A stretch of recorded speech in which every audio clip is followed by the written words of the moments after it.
Hello. From the description of the video, you can download the firmware files of the Vivo smartphone phone.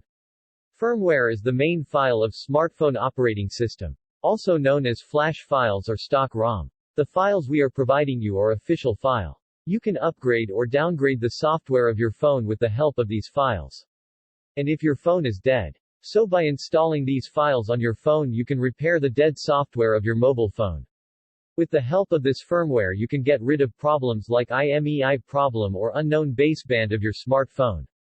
This video contains the files of Qualcomm Vivo smartphone. By the way, we will flash this phone with the help of Qualcomm flash tools. Before flashing, make sure that the files you are installing on your phone are these files compatible with your phone model. If the files don't match your phone model, your phone might be dead.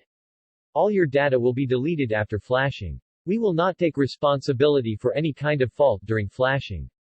This is an official stock firmware provided by the company that introduced the Vivo smartphone. And these files will be told in the title of the video. They are the files of the model.